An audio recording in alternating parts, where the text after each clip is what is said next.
It wasn't said in anger. That's what stayed with me. We were in the kitchen. Nothing dramatic. Just a weekday evening, dishes drying, something half-watched on TV in the other room. Her mother had asked her to show me the email. The acceptance. She didn't want to. You should tell him. Her mom said gently, like this was a normal step. Like I belonged in that moment. My stepdaughter sighed, already annoyed before anything had even happened. She pulled up the message on her phone, held it out halfway, then pulled it back. I got in, she said. That's great, I said. And I meant it. That's a good school. She shrugged, like it didn't matter whether I thought so or not. Her mom smiled proud. We'll need to start talking about tuition. Deadlines, deposits. That's when it shifted. Not loudly. Just enough. My stepdaughter rolled her eyes, a small, practiced motion. Why are we talking about this with him?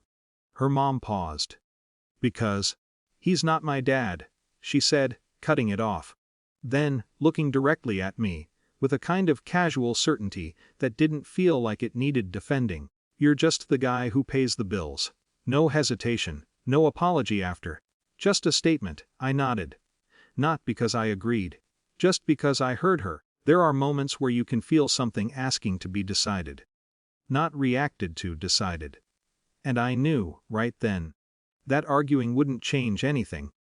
Explaining wouldn't either. Whatever I said would just sound like I was trying to claim something she had already refused to give. So I didn't. Her mom said her name sharply, a warning more than a correction. But it didn't go anywhere.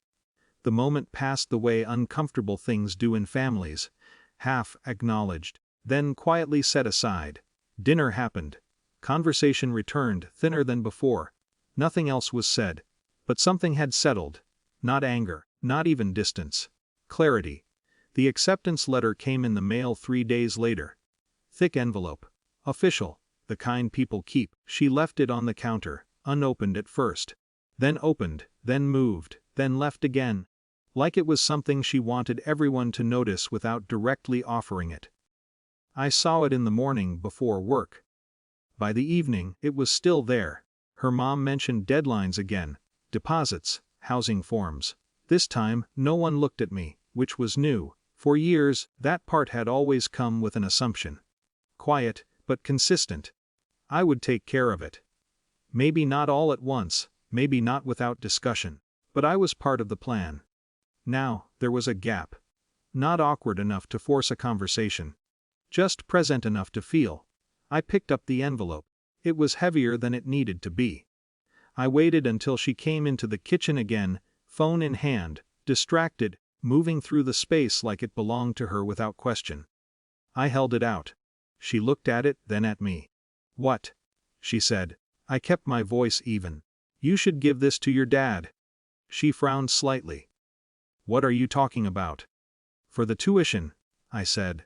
You said I'm not your dad, so this part, that should probably go to him. It wasn't sharp. It wasn't sarcastic. Just aligned. Her expression didn't change all at once.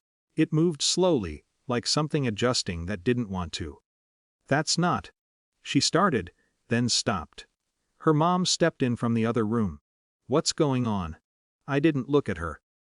We're just clarifying roles. That landed harder than anything else I could have said. My stepdaughter's grip tightened on her phone.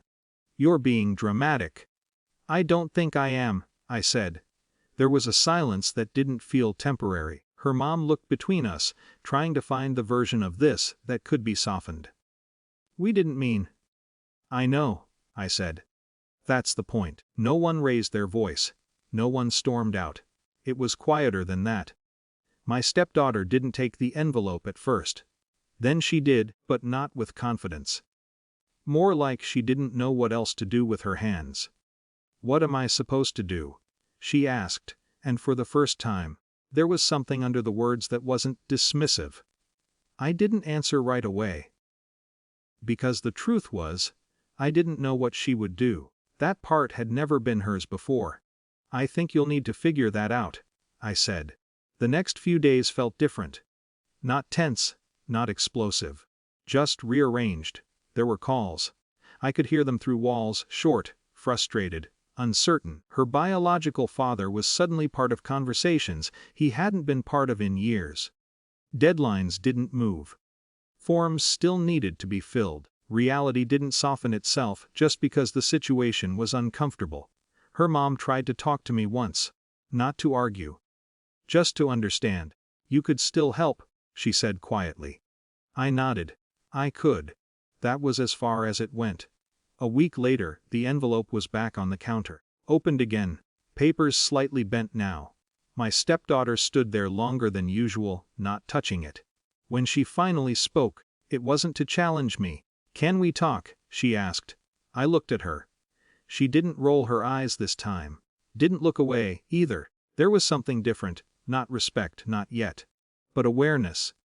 "I don't know how to fix this," she said. I believed her. And I realized something at the same time. This wasn't about teaching her a lesson. It was about no longer pretending the relationship was something it wasn't. "We're not fixing it tonight," I said.